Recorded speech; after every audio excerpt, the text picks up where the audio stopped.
Escritor, guionista y periodista, Marcelo Figueras nació en Buenos Aires en 1962. Publicó las novelas El muchacho peronista, El espía del tiempo, La batalla del calentamiento, Aquarium, el libro para niños Gus Veller rompe el molde y El año que viví en peligro, entre otros títulos. Colabora en diversos medios argentinos y del exterior.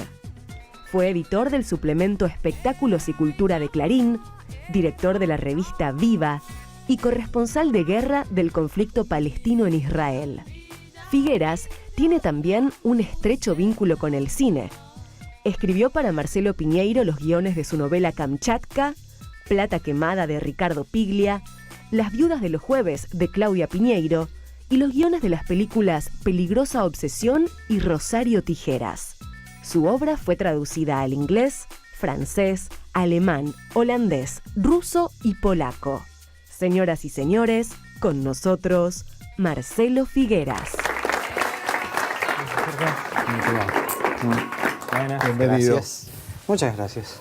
¿Viste qué barra tenemos? Lleno total. Sí. Bueno, estaba mirando, la mesa es difícil que esté tan llena, aunque no porque los escritores que han venido no escribieran mucho, sino porque no siempre tenemos todos los libros. Pero mira, acá hay 3 libros y acá hay uno solo. Ese es uno solo, sí. Si el señor director lo toma, estas son distintas ediciones de Kamchatka. Sí, son ediciones internacionales que te las traje porque me parece que le daban un poco de colorido. Bueno, es mi novela más conocida, gracias a la película, obviamente. Y nada, se ha editado en una cantidad de sitios infernales. Ahí traje algunos de los más habituales. Ese que tiene a Superman en la tapa es la versión rusa, esa otra que tenés en la mano es la versión alemana. Ahí tenés la versión francesa. Y abajo de esa está la versión de los Estados Unidos. Y bueno, pero se ha editado en Israel, en Turquía, en Rumania, en sitios a los que uno no asume normalmente que llegue literatura argentina, ¿no? Así que la verdad que en ese sentido... ¿Y vos decís que fue por la película?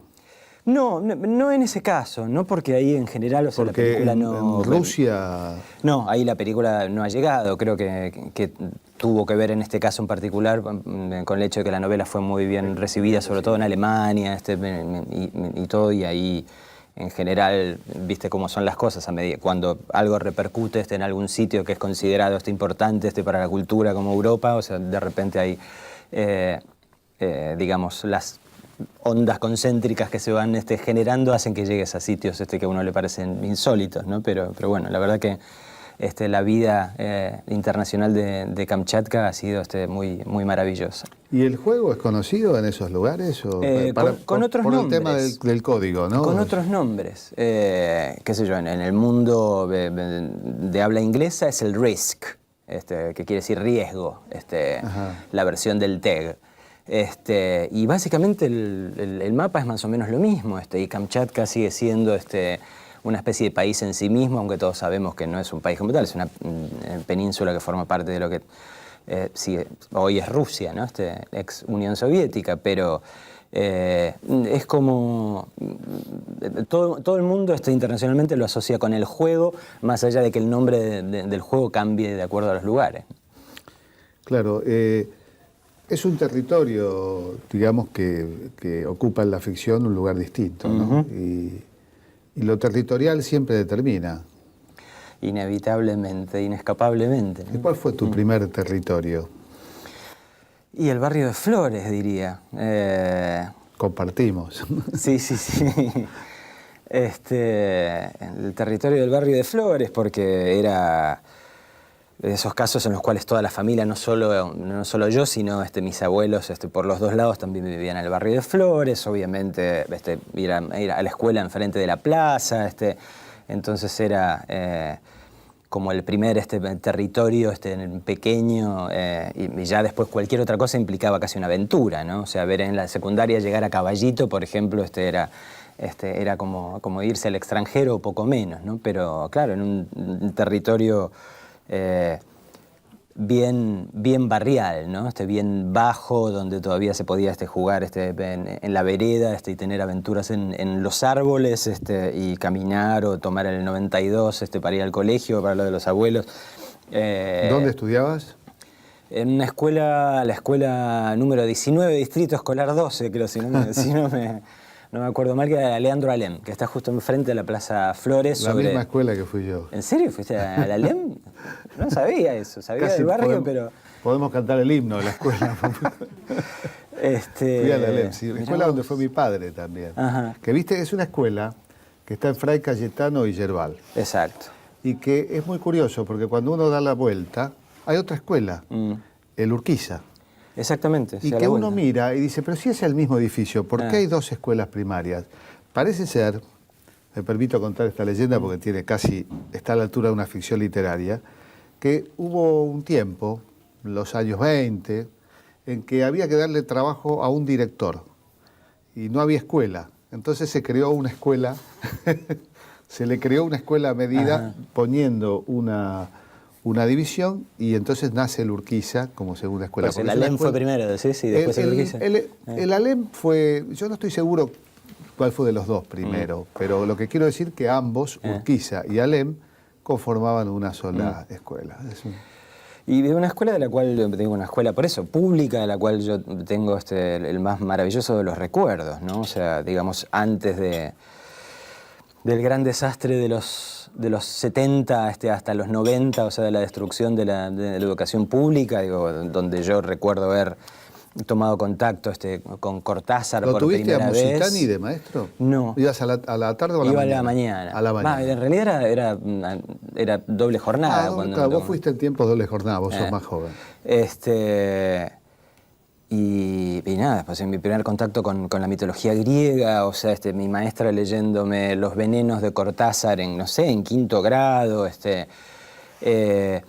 esa cosa tan maravillosa de la mezcla, ¿no? O sea, esa cosa de tener compañeros negros, chinos, judíos, esa especie de pequeño crisol del entender esa Argentina plural, o sea, en los hechos, porque bueno, esa era la gente con la que jugabas y de la que te hacías amigos, ¿no? O sea, gente de una clase media con un superpasar y gente inmigrante que apenas llegaba a fin de mes. Era, digamos, una experiencia en lo cultural y en lo social, o sea, que inevitablemente te volvía receptivo a las diferencias, ¿no? Y aceptar la diferencia como la maravilla, a diferencia de todo lo que pasó después, donde las diferencias se empezaron a convertir en cosas a perseguir, ¿no? Sí, el temor, además de los sectores medios, de mandar a sus hijos a la escuela de los más humildes, ¿no?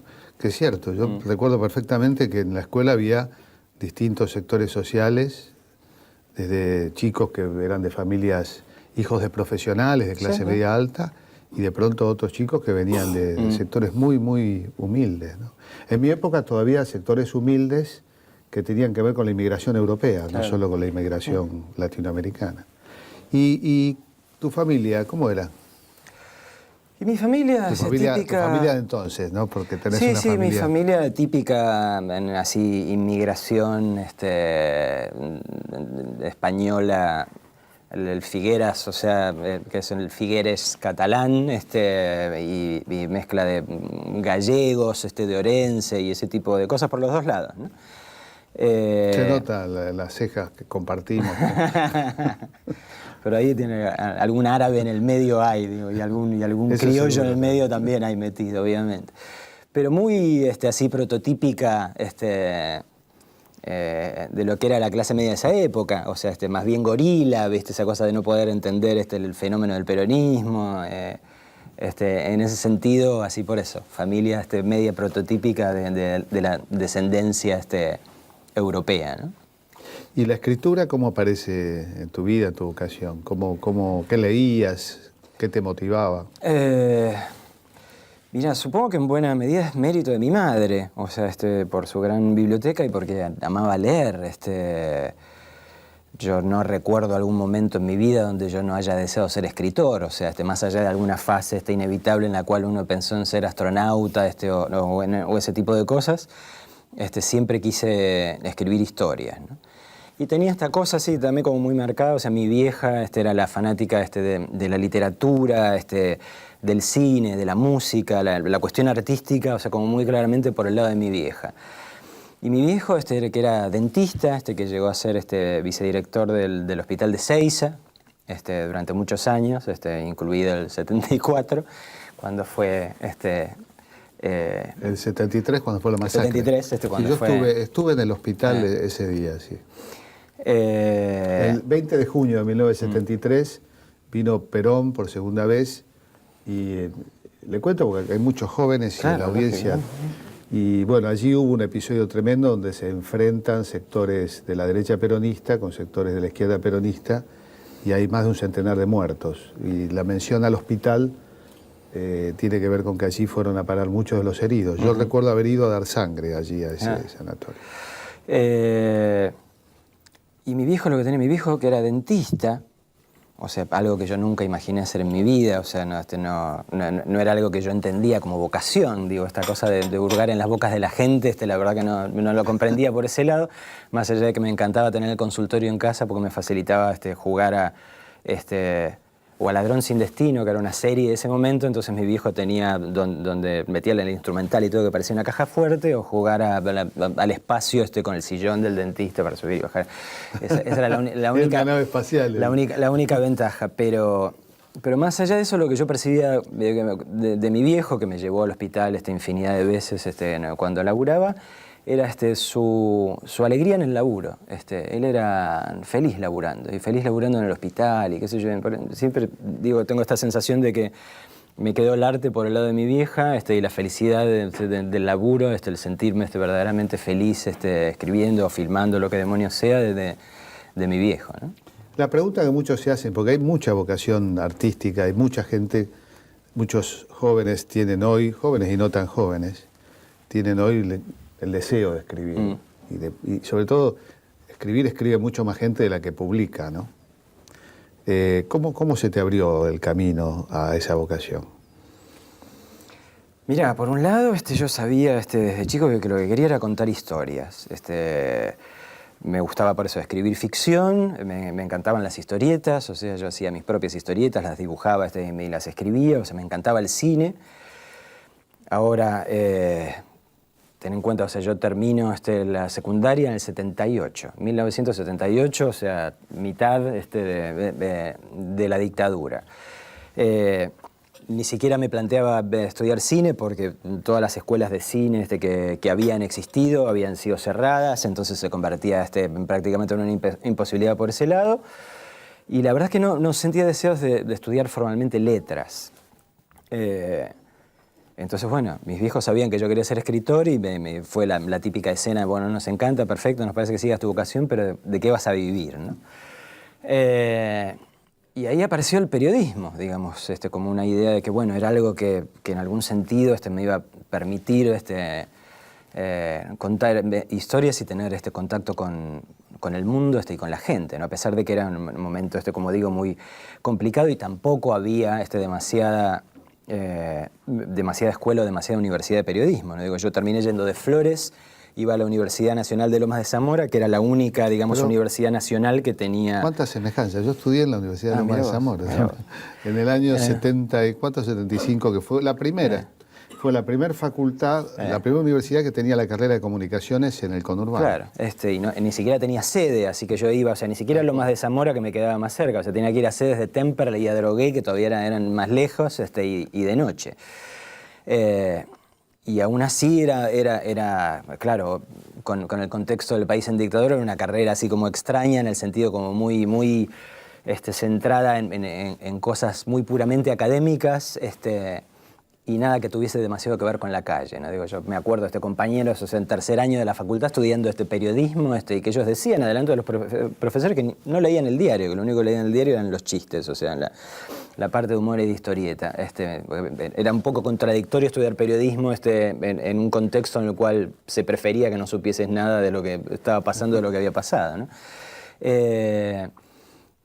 Entonces, bueno, llegó a partir del periodismo y a medida que yo terminé la carrera, o sea, para mi fortuna también se terminó la dictadura, y tuve la suerte de poder entrar a medios, que eran los medios donde pasaban cosas en ese contexto, ¿no? La editorial La Urraca, que era la que sacaba una revista que se llamaba Humor Registrado, que era una de las pocas revistas, o sea, que muy claramente hacía una crítica bastante feroz y elegante a la vez a lo que era la dictadura. Ellos sacaron después una revista que se llamó El Periodista de Buenos Aires, donde yo también trabajaba. Entonces fue por ahí donde conocí a Horacio Berbisky, en El Periodista. Ya estaba pensando en él cuando hablábamos de Seiza, obviamente.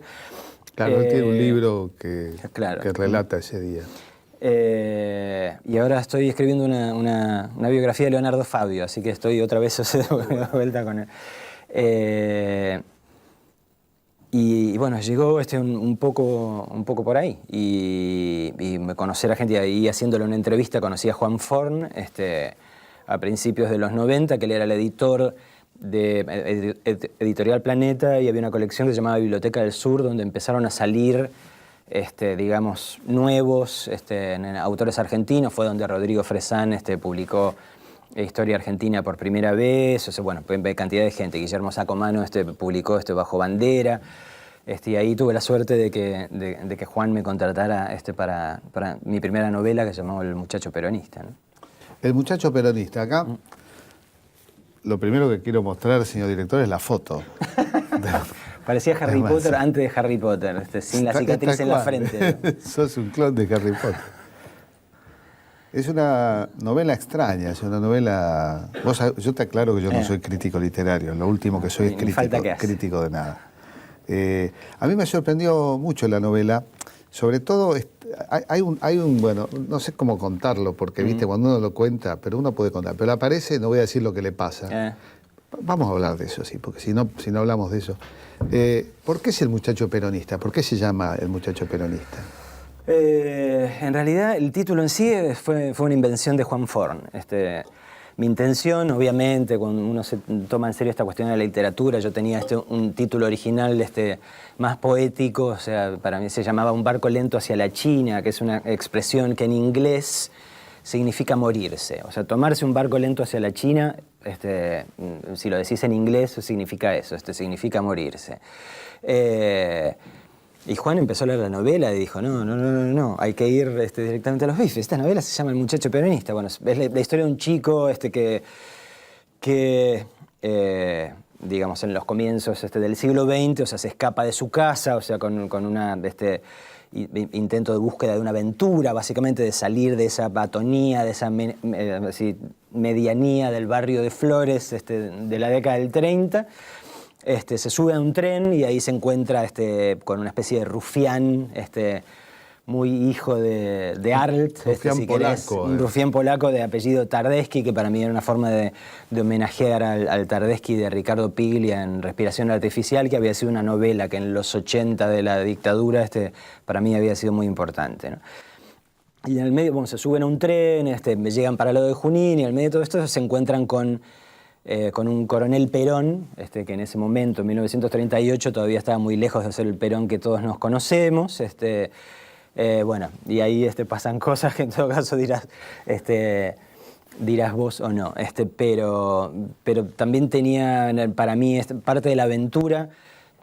A mí, en general, cada novela que yo escribo es una aventura de la mente, al menos para mí. Implica meterme en mundos, en épocas, en sitios que yo no conozco normalmente. Para mí escribir una novela sobre un tipo de mi edad que vive en mi barrio y es escritor, yo qué sé, sería la cosa más aburrida del mundo. Eso es lo que vivo todo el tiempo. La ventaja de la ficción es vivir vidas, vivir tiempos, vivir culturas que de otra forma no habrías vivido, ¿no?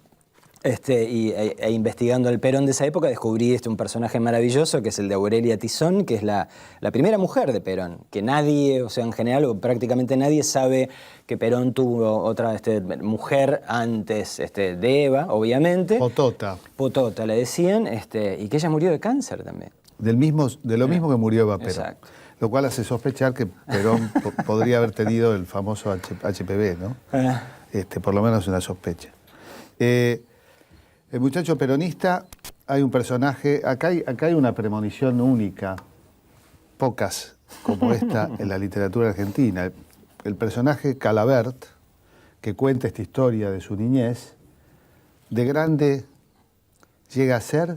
El primer papa argentino se convierte, es un vecino del barrio de Flores que se convierte en el primer papa argentino. O sea, además de novelista, un poquito... Un poquito de bola de cristal, decís vos. Bueno, en tu literatura hay mucha investigación, pero por sobre todo dispara, como lo estabas de alguna manera diciendo, hacia un universo que es el más interesante de la literatura, donde todo es posible. Exacto. Es posible, por ejemplo, que Perón muera asesinado en 1938. Exacto. Y que quien cuenta todo esto y quien lo mata, devenga luego en ser el primer papa argentino. Sí, yo espero que este papa argentino real que tenemos No sea una persona un poquito mejor que mi papa argentino. Era, digamos, en un contexto, digamos, en esa época de que yo te digo, donde empezaron a surgir una cantidad de autores, o sea, también, bueno, Guillermo Martínez, gente que después se convirtió digamos, en habitué de las primeras planas de la literatura argentina. En general se tendía a escribir una cosa como más de época. O sea, yo aparte hacía mucho periodismo de rock en distintos medios. Nota, en tu literatura hay muchas citas de canciones de rock. Entonces era muy común escribir, o sea, cuentos sobre gente que vestía de negro y usaba anteojos Ray-Ban y tomaba cocaína y comía sushi y ese tipo de cosas. Eso era lo que se esperaba de por eso los escritores que salíamos en esa época, ¿no? Y yo la verdad que me fui en 1938 a un mundo en el que obviamente no conocí al tango, al primer cine argentino, aparece el Negro Ferreira ahí, entre las páginas de la novela también, o sea, por lo mismo, digamos, porque no me causaba gracia escribir del mundo que vivía cotidianamente, sino más bien tratar de responderme cosas que verdaderamente me pesaban o me cuestionaban, y una era la experiencia, digamos, de los 70 y la desaparición de tanta gente, ¿no? Y el preguntarse si podría haber existido una manera, aunque más no sea ficcional, de evitar semejante masacre, ¿no? Una joven francesa me dijo una vez que le gustaba el tango porque era como viajar en el tiempo. Pero bueno, nosotros ahora vamos a viajar hacia el próximo bloque después de esta pausa.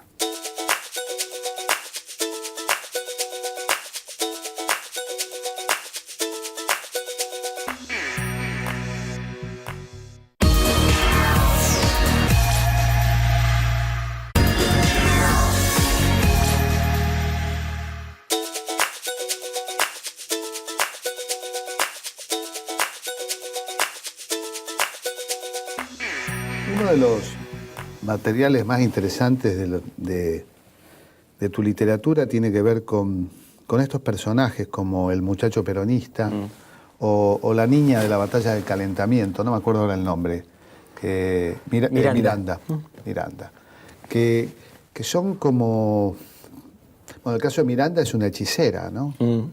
El modo en que... Porque en general la literatura argentina ha mantenido fronteras precisas en relación al realismo mágico latinoamericano.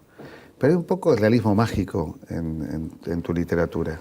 Sí, sobre todo en esa novela, en La batalla del calentamiento, bueno, y un poco en Aquarium también. Sí, no soy un realista necesariamente. Me gusta, por eso, de retomar la definición de literatura que orillabas en el bloque anterior con respecto de nada, el lugar donde todo es posible, ¿no?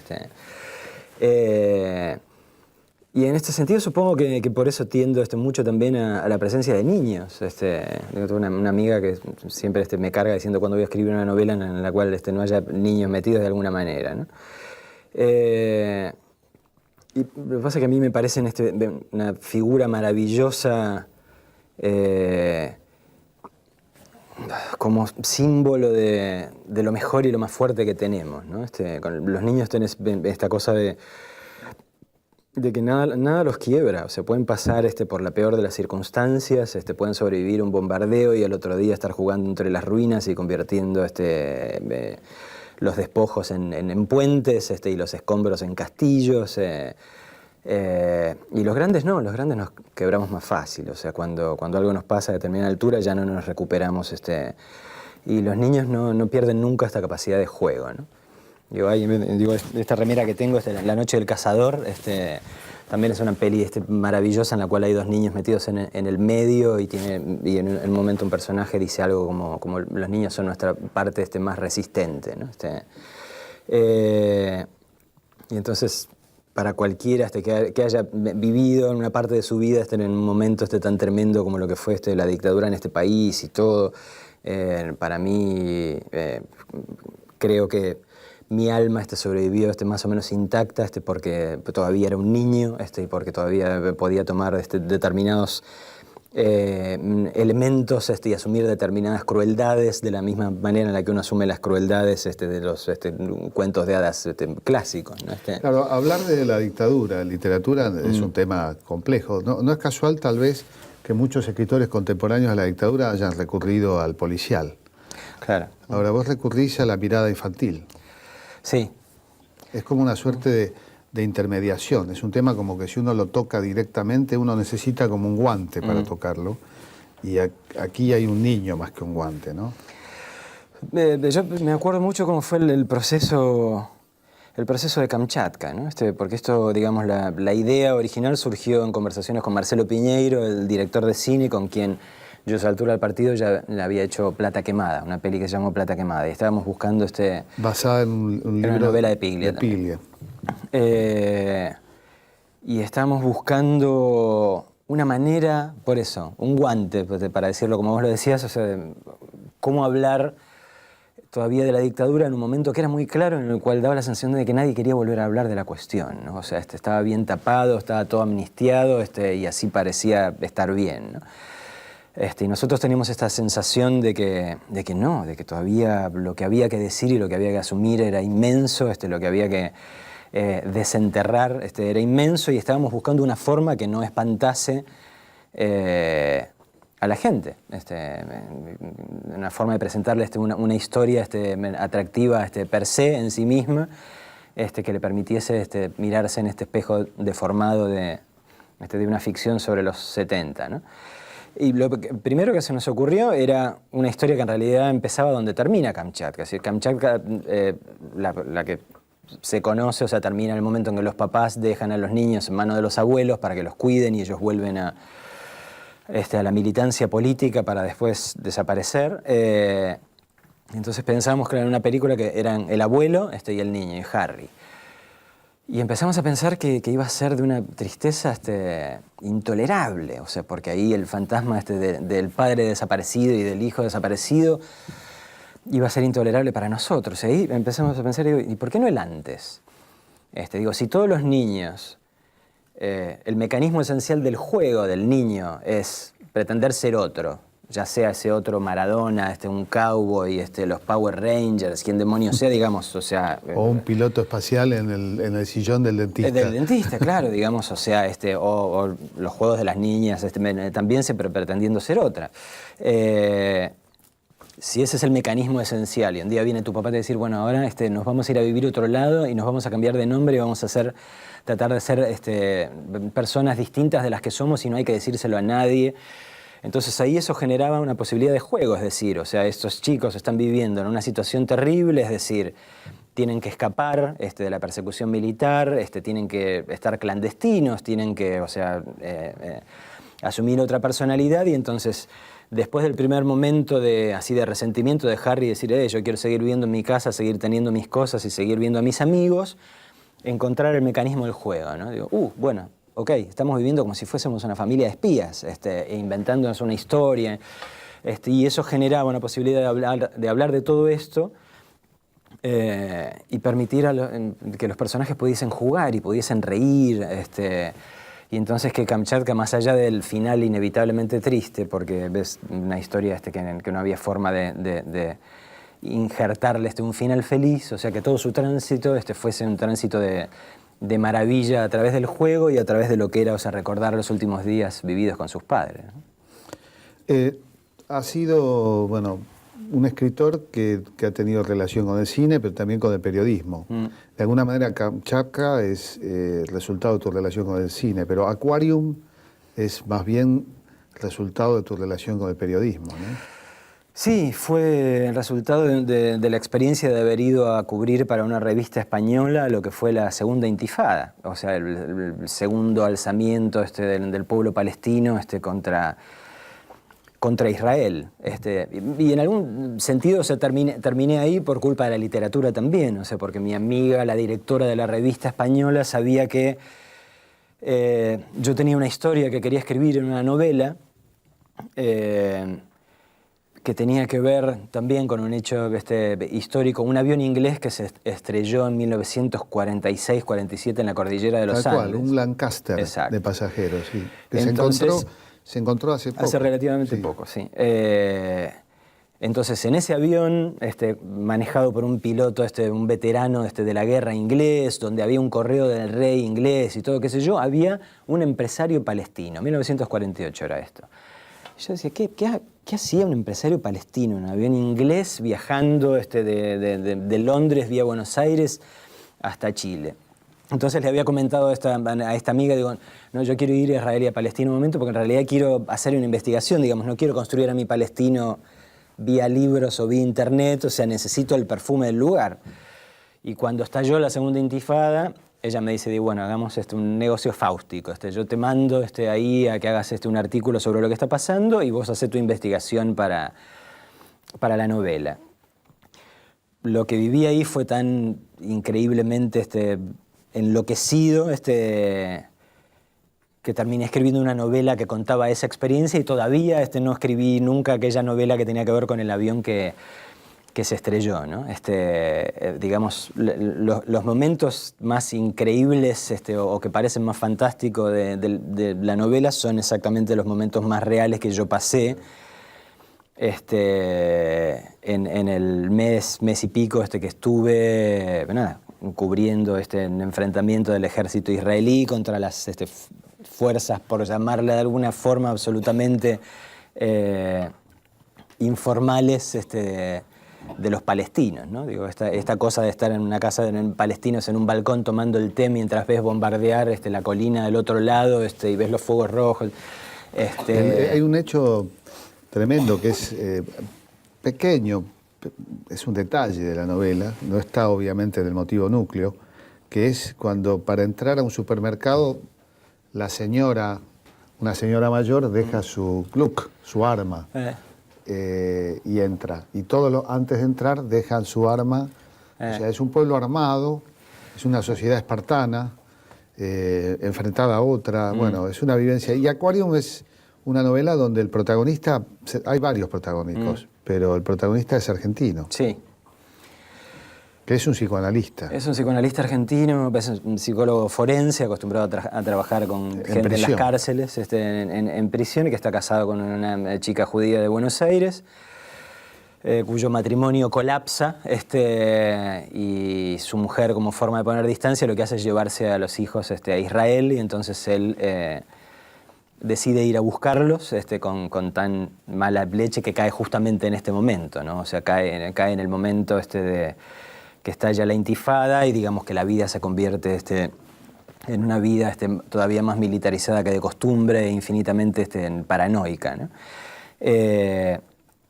Y él, o sea, que no habla ni el inglés de Tarzán, en esa circunstancia lo que traba es una historia de amor con una artista plástica de Israel que tampoco habla español, entonces era para mí esta cosa de imaginar una historia de amor posible entre dos personas que no pueden intercambiar ni una palabra, ¿no? Es decir, o sea, es posible amar al otro aunque yo no pueda entender ni una palabra de lo que está diciendo, entonces como lo que la historia lo que trataba era de responder a esta pregunta, el fondo, el telón de fondo de la intifada a mí me servía mucho en el sentido de decir, bueno, ¿es posible no entender nada a tu vecino al punto de negarle hasta la posibilidad de vivir? Sí, allí estos dos personajes también hay un punto conmovedor donde no se conocen prácticamente, han estado una noche, no queda claro si hicieron el amor, lo que queda claro es que se besaron. y de pronto al otro día ella cree que muere en un atentado y ella le pide matrimonio. Casi, y luego queda como avergonzada porque una mujer, son dos quebrados, ¿no? Sí. Porque él es un quebrado emocionalmente y ella también, ella ha perdido a su marido en la guerra. Pero tiene esa cosa cuando vivís en una situación tan límite, digamos, por eso, estás viviendo en un lugar donde... Bueno, por eso, cuando entras a un supermercado te preguntan, señor, ¿tiene su arma encima? Señor, digamos, esas cosas que uno lo dejan, digo, yo, por eso, yo cuando llegué ahí lo primero que hice es ir a un shopping a tratar de comprar un teléfono celular, y lo primero que me preguntan es eso, ¿tiene un arma encima? Y yo me quedo como diciendo, digo, ¿qué hacen? ¿Una encuesta para terroristas? Digo, sí, tengo una bazooka en el... pero no, es que todo el mundo, por eso las señoras, las viejitas en la cartera llevan su pistola automática, donde uno sube a un colectivo y no sabe si va a volar por los aires, donde uno se sienta un café y no sabe si va a volar por los aires.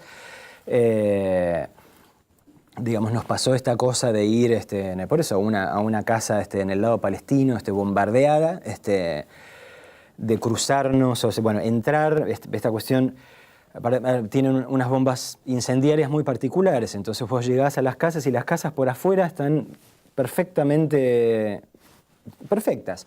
El único signo de algo raro es que si mirás las ventanas hay una especie de triángulo negro, o sea, como... claro, y el triángulo negro es lo que queda, el hollín de las llamaradas que salen desde adentro, porque la bomba penetra en la casa y lo que hace es incendiarlo todo. Es decir, esta cosa de entrar en un living y ver el ventilador de techo con las hojas de metal y las hojas de metal derretidas así como si fuese una flor marchita. O subir a la habitación de los chicos y encontrarte con una caja de madera semiquemada llena de zapatitos infantiles. Y estar ahí en el medio de eso, encontrarnos con unas chicas palestinas que estaban viendo qué era lo que había pasado. Intercambiar teléfonos y a los 5 minutos recibir un llamado por teléfono y salgan inmediatamente de la casa porque están acercándose los tanques israelíes otra vez. Y vos mirás por el agujero por donde entró la bomba y efectivamente los tanques israelíes vienen por ahí, ¿no? Digo, esto es la vida cotidiana en una situación tan enloquecida, como es tu novela más increíble y más realista, ¿no? Sí, sí, absolutamente. Por eso, todas las cosas que jamás me habría atrevido a inventar, claro. Por lo disparatadas que suenan, ¿no? Prueba de ello es que lo del Papa se cumplió, aunque con otro... Bueno, vamos a un corte y llegaremos así al último bloque. Vamos.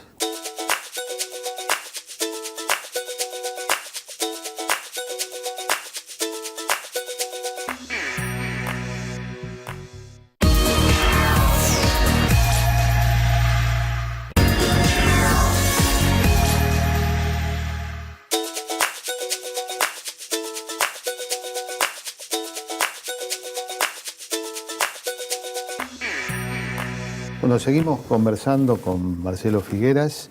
Marcelo, bueno, como verás nos acompañan muchos amigos y amigas de distintas entidades políticas, no gubernamentales y estudiantiles, universitarias y carreras.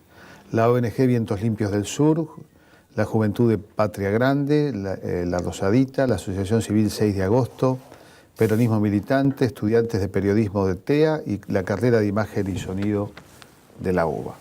Y que suelen hacer preguntas, para eso están, y muchas veces mejores que las mías. ¿Tenemos alguna pregunta? Sí, Ana. Vale.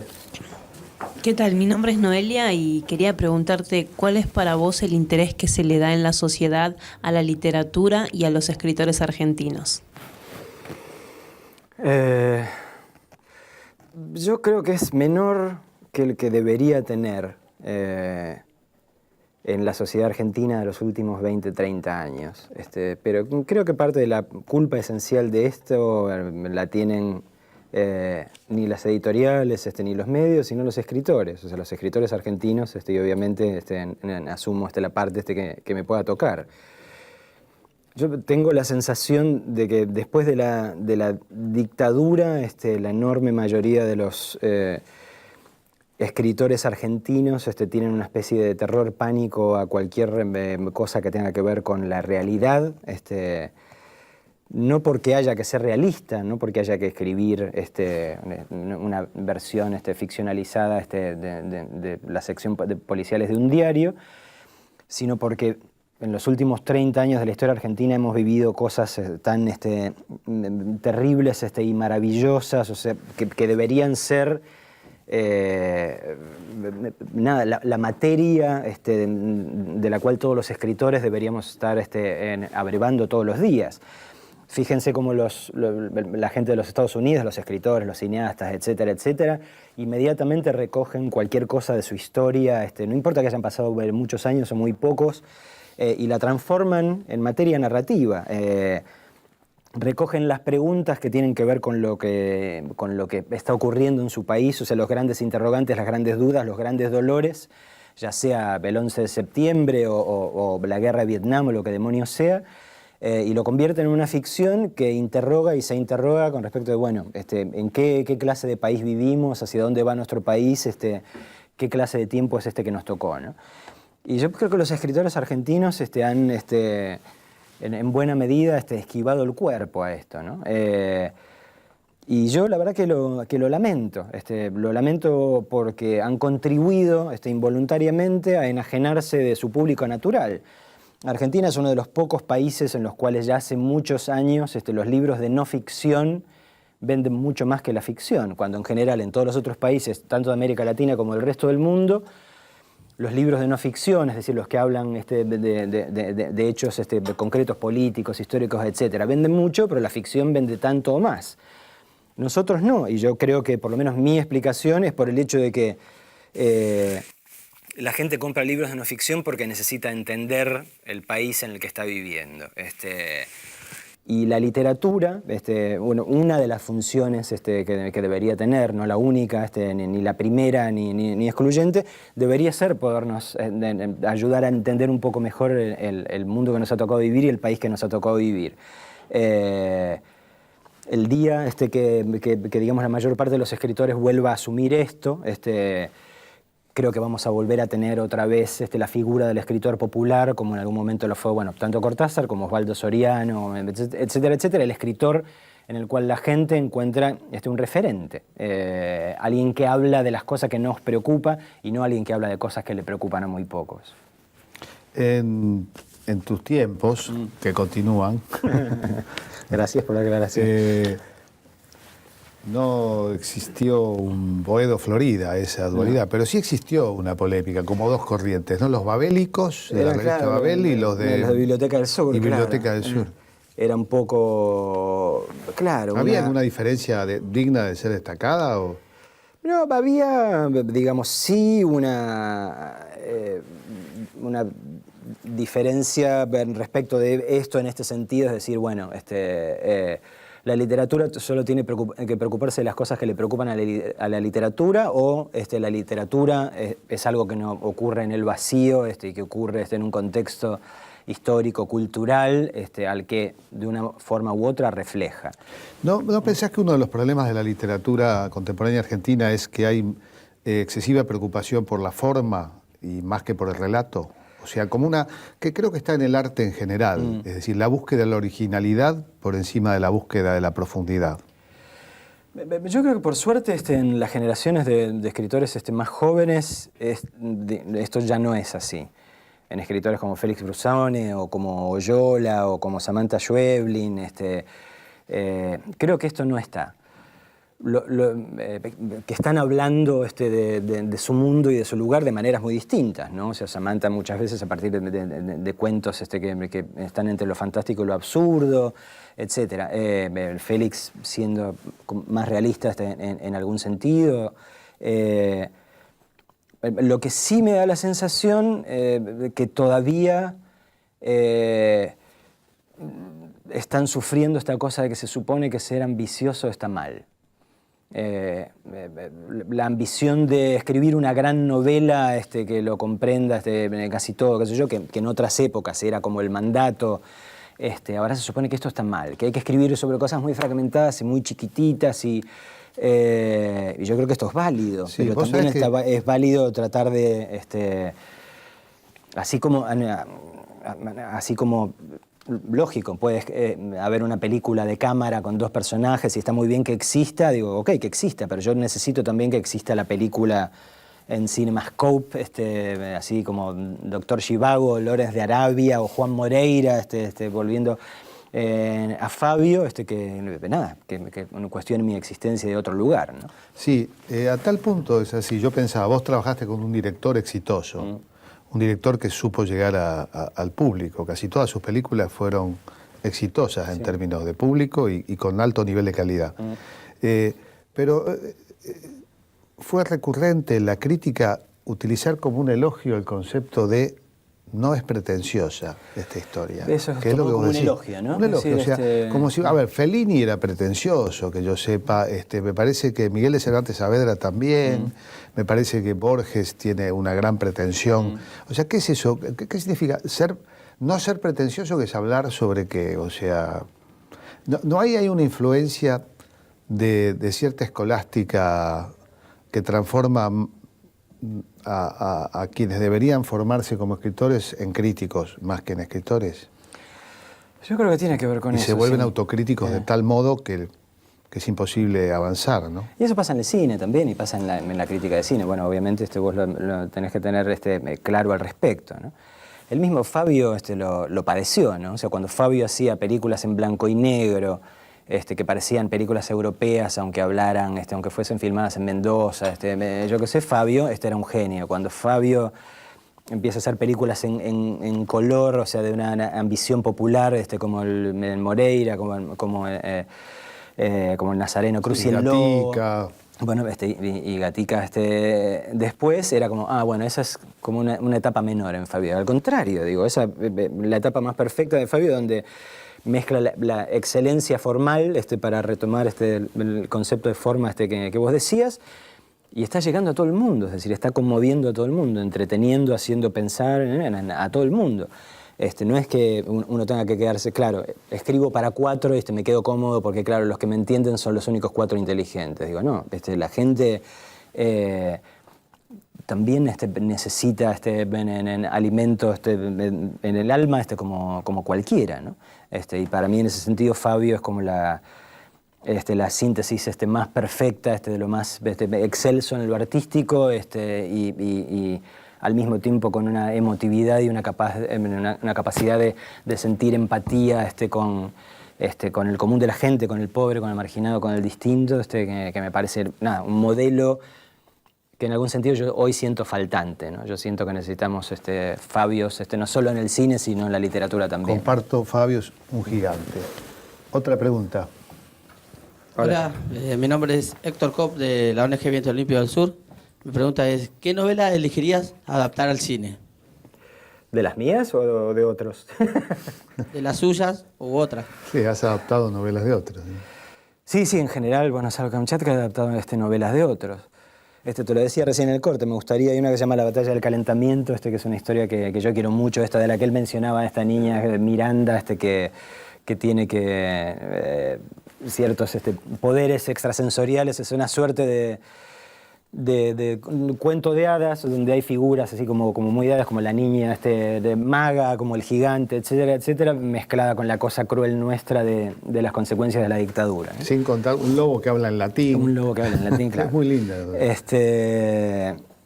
Y después novelas argentinas, no sé, de las últimas que he leído me encantó Cámara Gesell de Guillermo Sacomano, que sería una adaptación muy difícil porque es una novela muy coral, pero la verdad que sería un lindo desafío.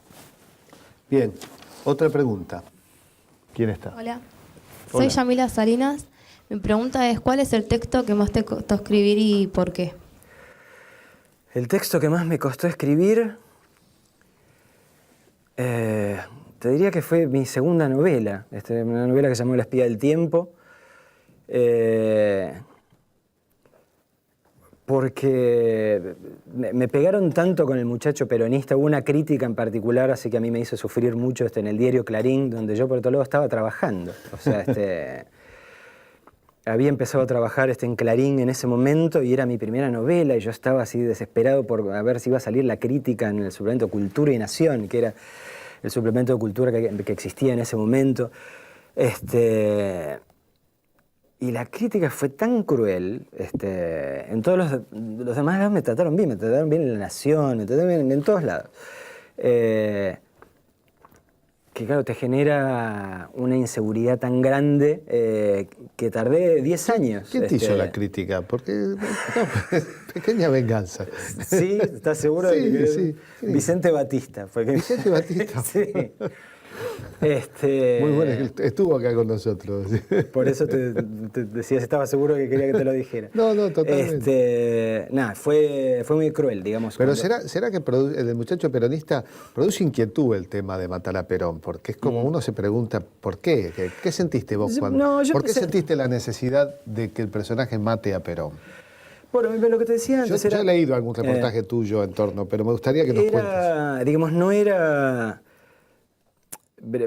era nada antiperonista per se, era, digamos, no, eso se nota. Volvemos a los mecanismos de la ficción que te permite llegar a mundos o a vivir experiencias que no has vivido. Y yo tenía, para mí, la dictadura había sido absolutamente traumática, aunque no me había pasado nada físicamente, por fortuna. Entonces, lo que me daba vuelta era esta cuestión de decir, bueno, ¿puedo imaginar un mundo en el cual este desastre no ocurrió?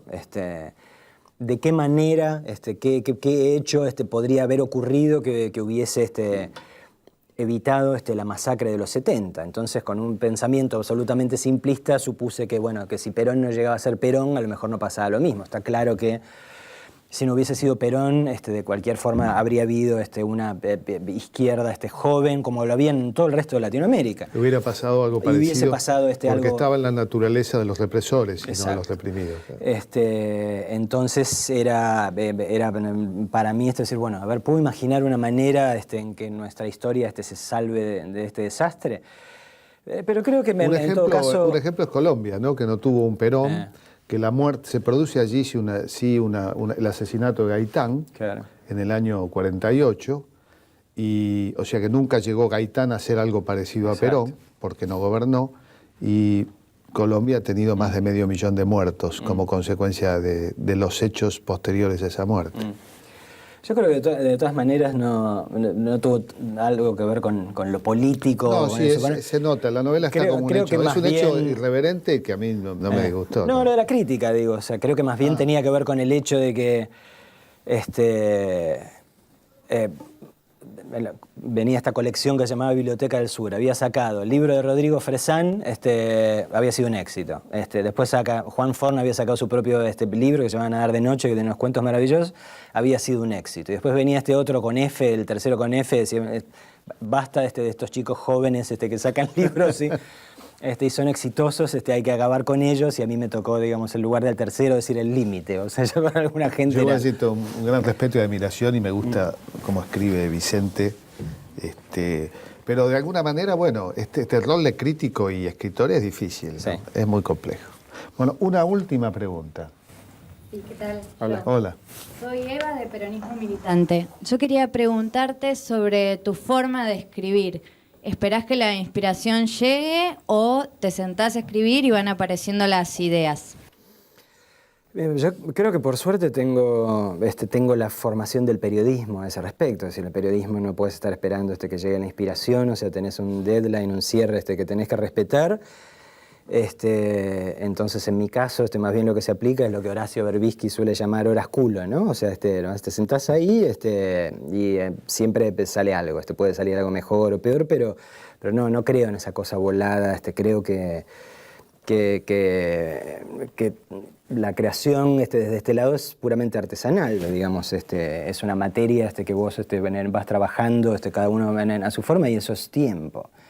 Es vencer el tiempo y es sentarte y estar ahí, y si tenés que borrar o tirar papeles lo harás y qué sé yo, pero la verdad que por eso del temor de la página en blanco o de la angustia por ese lado, a mí nunca, afortunadamente, me ha tocado. Si hay algo que me sobran, seguramente en buena medida como consecuencia de vivir en este país, o sea, que produce drama y hechos increíbles a diario. Por eso te digo, materia de inspiración, historias por escribir, no siento que me vayan a faltar nunca. Bueno, hay un ejemplo. Bueno, lo primero que quiero decir es que existe peronismo militante porque Perón no murió, es solo un episodio de ficción. Lo segundo es que pareciera que el mecanismo que da, o lo que da comienzo a una novela es este hecho, un avión que va volando, en el cual hay un palestino, un piloto inglés y el avión se cae. El hecho común, normal de que un avión vuele es alterado. Y está pendiente esa novela, no sé. Está pendiente, sí, en algún momento la voy a escribir. Bueno, esperemos que sí, porque la verdad que yo disfruté muchísimo tus novelas y bueno, espero que nos des muchas más obras. Gracias, Marcelo. Gracias a vos por la invitación, es un honor estar acá y gracias a ustedes por aguantar este tiempo.